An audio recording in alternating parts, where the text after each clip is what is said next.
Merci beaucoup pour l'invitation.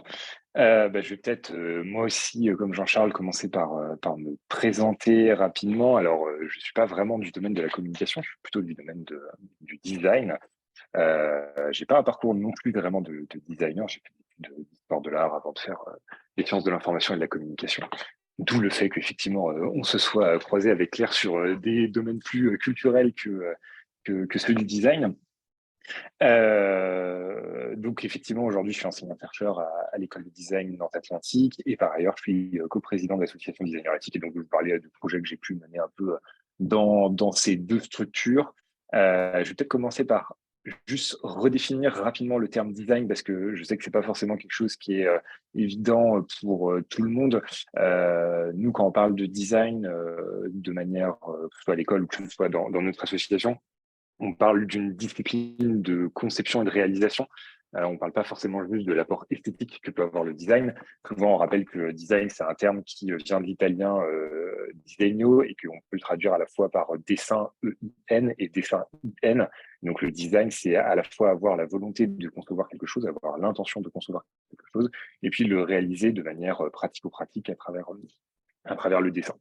De manière plus spécifique, moi, je travaille principalement dans ce qu'on appelle le design numérique, qui aujourd'hui se concrétise principalement à travers une discipline qu'on appelle l'UX design, donc User Experience Design, qui est comment est-ce qu'on peut concevoir des services numériques en faisant en sorte que ça matche, que ça corresponde aux attentes des utilisateurs. Alors, les questions environnementales ne sont pas des questions avec lesquelles j'ai commencé ma carrière, ma vie professionnelle, contrairement à Jean-Charles. D'ailleurs, la dernière fois que j'étais venu parler dans ce master, j'étais venu pour parler de mon sujet de prédilection, qui est la question du design persuasif. Donc, comment est-ce qu'on oriente les choix des utilisateurs sur les interfaces numériques pour les amener à consommer ce qu'on a envie qu'ils consomment. Alors, ça peut reboucler avec des logiques environnementales, puisque tout acte de consommation a un point environnemental, mais c'est pas forcément complètement lié. Néanmoins, au sein de l'association à laquelle j'ai le plaisir d'appartenir, donc Designer Éthique, nous, notre objectif, depuis qu'on a créé cette association en 2016, c'est en fait d'apporter aux designers une forme d'offre de service qui permette de se former, de se sensibiliser à toutes les facettes de ce qu'on va appeler un numérique responsable. Donc, un numérique responsable, c'est notamment un numérique qui ne crée pas de dommages, ou en tout cas qui répare les dommages qu'il pourrait produire aux différents utilisateurs de ce numérique, mais également à toutes les externalités que ça peut concerner.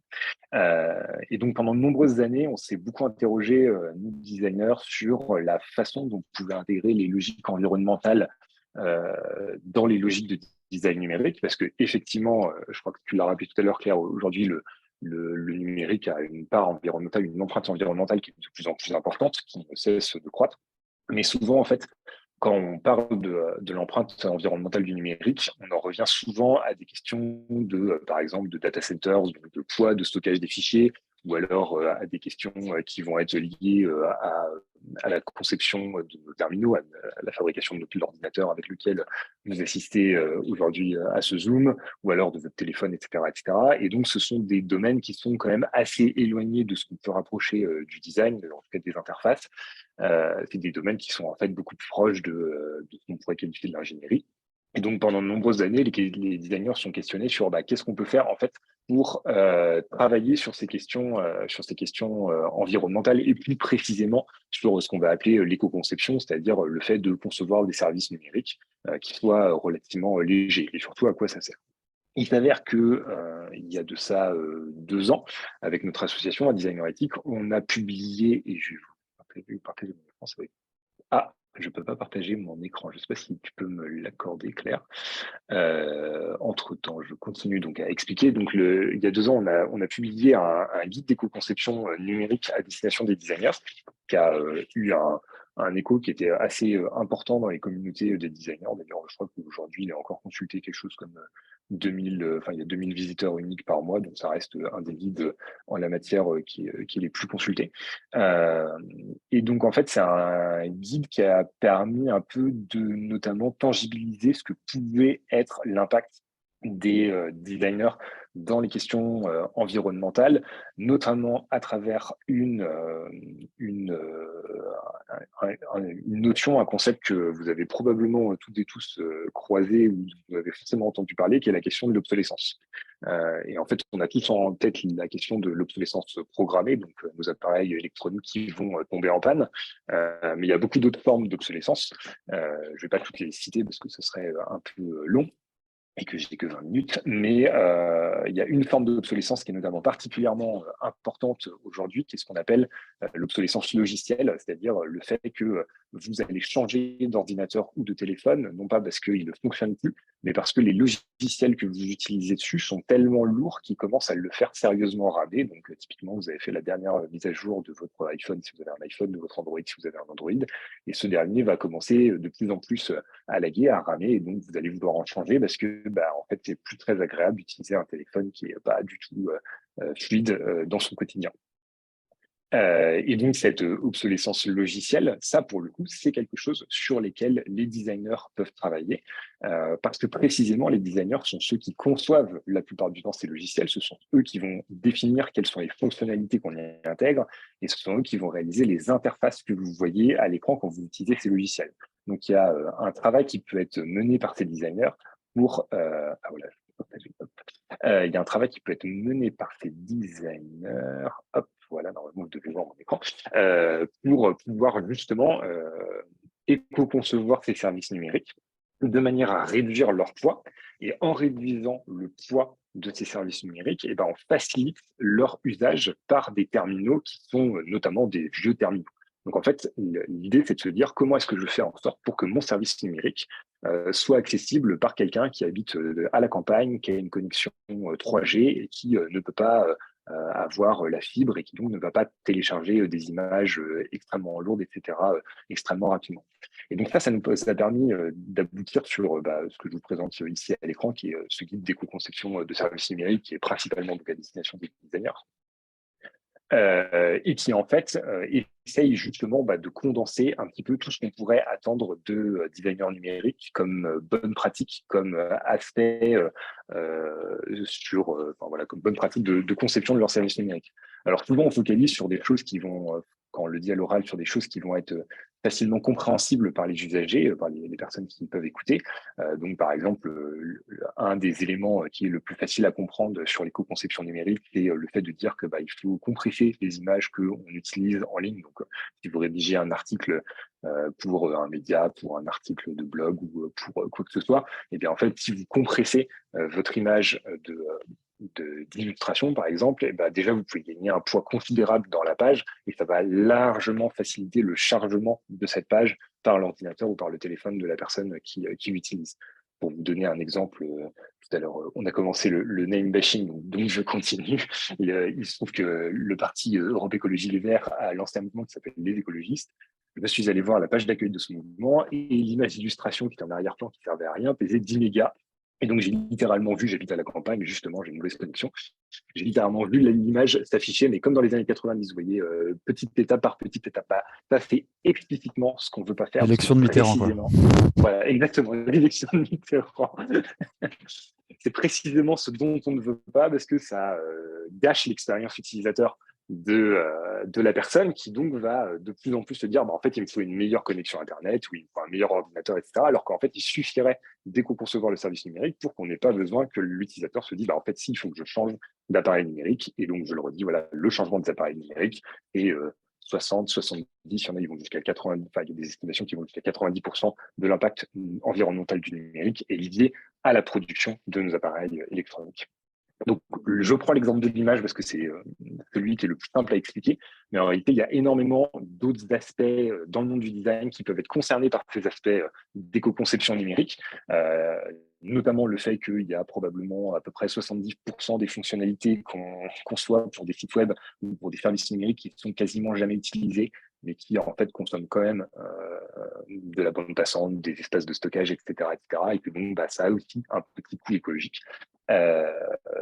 Et en tout cas, ça nous permet de se focaliser sur des éléments qui ont du sens et ça permet de donner quelques petits points qui sont importants quand on parle de numérique responsable et d'ordre de grandeur, notamment que, en fait, voilà, réinsister sur l'usage à long terme de nos appareils numériques est particulièrement important, et notamment particulièrement important vis-à-vis de certaines soi-disant bonnes pratiques qu'on nous redit souvent, mais qui souvent n'ont aucun impact numérique, et donc notamment le fait de supprimer ses mails ou de vider sa boîte mail, etc., n'a quasi aucun impact environnemental. Ça ne sert à rien, pour le dire de manière très concrète. À la rigueur, la meilleure chose que vous puissiez faire, c'est de ne pas envoyer un mail. Mais par contre, le fait de garder son ordinateur 10 ans, 15 ans, le fait de garder son téléphone 8 ans, 10 ans, ça a un véritable impact environnemental. Et donc, ce qu'il faut, c'est travailler à faire en sorte que ces appareils puissent tenir sur le long terme, à la fois techniquement, parce qu'on peut changer la batterie, par exemple, mais aussi en termes de logiciel, parce que voilà, les nouveaux logiciels qu'on produit au quotidien seront utilisables. Alors, le temps passe. Je vais essayer de vous parler d'autres petites choses que j'ai pu expérimenter, moi, par ailleurs. Donc, après avoir publié ce guide d'éco-conception, je me suis notamment demandé, en fait, si on essaye d'appliquer une vision d'un numérique responsable, alors le numérique responsable, c'est pas forcément qu'un numérique qui soit responsable environnementalement parlant, pardon. C'est aussi les aspects d'accessibilité, les aspects de données personnelles, les aspects de design persuasif, justement, le fait qu'on ne pousse pas les utilisateurs à réaliser des actions qu'ils n'auraient pas souhaité faire. Et donc, je l'ai appliqué à ce qui était mon domaine initial, qui était le monde des musées. Et donc, il y a quelques années, maintenant, je crois que c'était en 2020, j'ai produit une étude qui s'appelait Responsabilité numérique et musées français, où j'ai essayé de regarder, en fait, si on prend un domaine spécifique, en l'occurrence les sites web des musées en France, comment est-ce qu'on peut analyser l'ensemble de ces sites web pour essayer de regarder l'impact qu'ils ont sur les utilisateurs qui sont les leurs. L'objectif de cette étude, c'était pas forcément de classer les musées les uns par rapport aux autres et de dire qu'un tel est meilleur qu'un tel.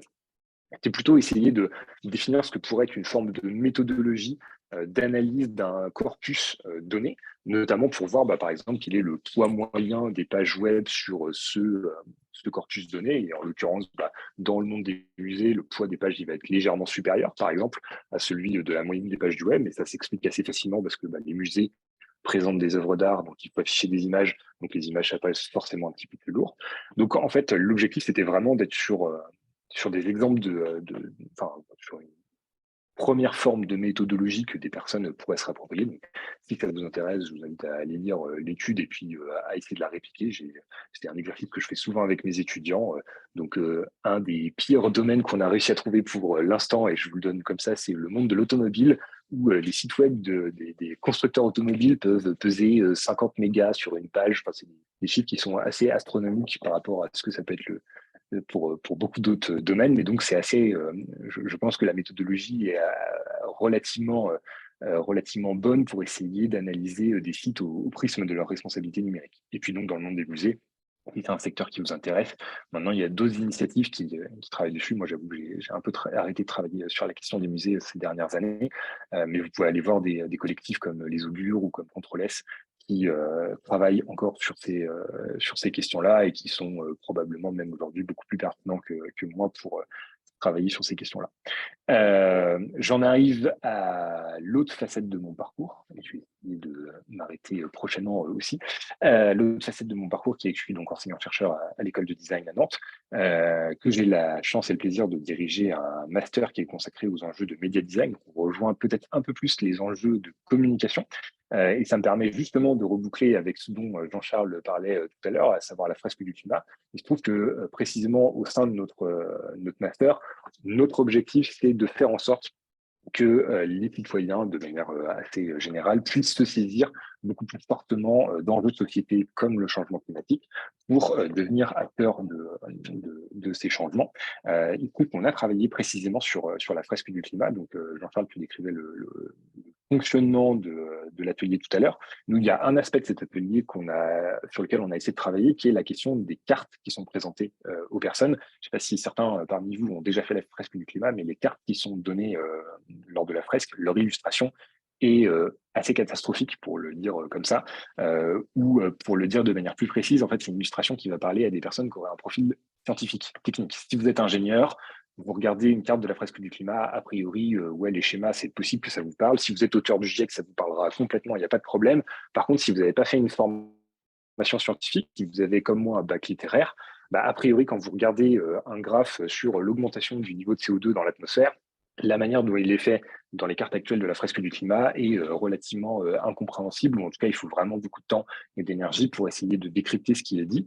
Et donc, ce qu'on a fait en partenariat avec une association de nantaise qui est animatrice de la fresque, et aujourd'hui, c'est une version bêta de la fresque du climat, une version test. Ce qu'on a fait, c'est qu'on a donc proposé une deuxième version de la fresque où on a revu les illustrations qui sont sur les cartes pour faire en sorte que justement, ces illustrations soient beaucoup plus parlantes pour des personnes qui n'auraient pas des profils scientifiques ou techniques, et que ces personnes nous puissent quand même réussir à décrypter l'enjeu de la carte sans avoir à lire le texte qui est au verso. Pour celles et ceux qui ont déjà fait la fresque, vous savez que donc il y a le texte qui explique le contenu de la carte qui est présenté au verso, et que donc vous pouvez lire si vous n'arrivez pas à interpréter la carte par elle-même. Donc ça, c'est vraiment le genre de sujet sur lesquels moi, aujourd'hui, j'ai vraiment envie de travailler parce qu'il y a une sorte de problématique qui est que encore aujourd'hui, dans beaucoup de couches de la population française, les personnes ne sont pas forcément très au fait de ce que est le GIEC, par exemple, de ce que sont les ordres de grandeur ou les enjeux du changement climatique. Et donc, on a besoin de formats de médiation, de sensibilisation pour pouvoir faire en sorte que nos concitoyens soient plus au fait des enjeux et puissent précisément s'en saisir. Donc, pour vous donner un dernier exemple d'éléments qu'on a pu réaliser dans notre master, alors je passe en arrière-plan pendant que je la présente, on a travaillé avec Harmonie Mutuelle, comme son nom l'indique, qui a fait réaliser son bilan carbone par le cabinet de conseil de Jean-Claude Vizit il y a quelques mois. Ils ont fait un bilan carbone qui est hyper ambitieux parce qu'ils sont allés jusqu'à compter l'impact carbone de leurs actifs financiers, ce que font extrêmement peu d'entreprises aujourd'hui. Mais de fait, ça leur donne à la fin un bilan carbone qui est véritablement extrêmement conséquent et qui est aussi très, très dur à comprendre parce qu'en fait, il y a beaucoup de couches dans leur bilan carbone entre ce que émet en carbone, typiquement l'électricité qui est utilisée dans les bureaux de Harmonie Mutuelle, et puis ce qui va être utilisé ensuite dans les différentes étapes de l'entreprise jusqu'à ses actifs financiers. Et donc, ce qu'on a fait avec Harmonie Mutuelle, c'est qu'on a travaillé sur la vidéo que vous voyez derrière à l'écran, sur un motion design qui en fait essaye d'expliquer en reprenant l'image d'une ville, Harmonie Mutuelle étant symbolisée à travers cette ville, quels sont les différents secteurs d'émissions carbone au sein d'une entreprise comme Harmonie Mutuelle et comment est-ce qu'on peut donc les interpréter ensuite quand on est soit collaborateur, soit client de Harmonie Mutuelle sur les actions qui pourraient être amenées par l'entreprise dans les mois à venir. Donc ça, c'est là aussi typiquement un projet qui cherche à essayer de rendre compréhensible un bilan carbone qui, par essence, est un document qui est particulièrement complexe, à des personnes qui ont un rôle à jouer dans l'empreinte carbone de l'entreprise, que ce soit les collaborateurs ou que ce soit les clients de cette entreprise. Il est 48, je pense que j'avais encore un dernier projet, mais du coup, je vais m'arrêter là pour Non, laisser tu la place peux à la discussion. non, mais tu peux finir, Karl, hein, je t'en prie. Ah bon. Vas-y, hein. Le dernier projet, c'est pour dire que donc on essaye de montrer, de faire en sorte que les citoyens puissent se sentir concernés par les enjeux typiquement du changement climatique. Mais derrière, il y a aussi la question de se dire comment est-ce que le changement climatique va pouvoir impacter nos vies et comment est-ce que notamment les designers peuvent essayer de contribuer à ça.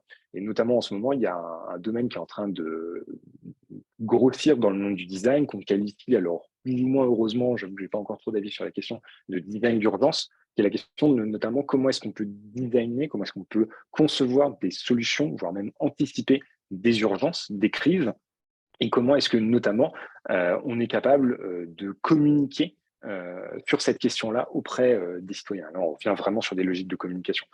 Pour prendre des exemples qui sont en dehors du champ environnemental, peut-être que vous vous rappelez que lors des attentats en 2015 à Paris, la principale entreprise qui a été en mesure de communiquer auprès des citoyens, c'était Facebook à travers le Safety Check, où vous déclariez sur Facebook si vous étiez en sécurité à Paris. Ça, typiquement, c'est une capacité qu'a une entreprise aujourd'hui à communiquer auprès de citoyens.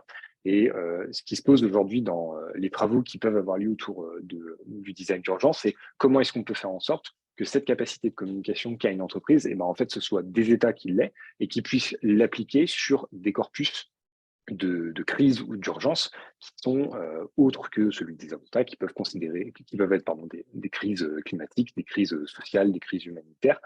Et donc ça, c'est aussi un domaine de recherche sur lequel on travaille beaucoup à l'école de design et qui nous intéresse particulièrement. Alors, c'est des sujets qui sont un peu plus prospectifs, qui sont un peu moins ancrés sur des résultats concrets et tangibles qu'on peut montrer. D'ailleurs, ça se voit bien parce que je ne vous présente pas un jeu de cartes, une vidéo, mais un texte. Mais en tout cas, c'est des projets de recherche qui nous animent beaucoup aujourd'hui sur justement quels sont les challenges qui vont se poser à nous dans les années à venir dans les thématiques, en tout cas celles qui me concernent. Voilà. Merci beaucoup pour votre attention. Bah, merci Karl, hein, merci, Jean-Charles aussi. Hem, Jean-Charles, il a une Parce que, question. ouais, non, j'avais une petite transition, parce que ça m'avait évoqué 2-3 exemples qui pouvaient être sympas aussi par rapport à ce que disait Karl, sur un peu, si je reboucle un peu avec l'édition.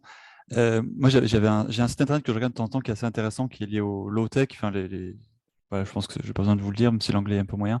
Il y a un site qui s'appelle Low-Tech Magazine, et en fait qui est parfois hors ligne, parce qu'en fait il est alimenté en solaire. Et donc je trouve ça super intéressant, que j'ai jamais vu ça ailleurs en fait, hein. Mais le côté serveur qui tourne H24, des fois c'est pas nécessaire. Et des fois il faut accepter quelque part que ah bah super, que ce soit hors ligne, parce que ben voilà, il n'y a pas assez de soleil, et donc on n'a pas besoin d'avoir de l'info toutes les 2 minutes, quoi. Donc ça, je trouvais ça sympa comme exemple. Et j'en avais aussi un autre, j'avais fait un mémoire là-dessus, c'était le côté, pour le coup c'est de l'édition pure, hein, c'est vraiment des bouquins, je l'ai pas retrouvé chez moi, j'essaie de le chercher. Ma bibliothèque est trop grande.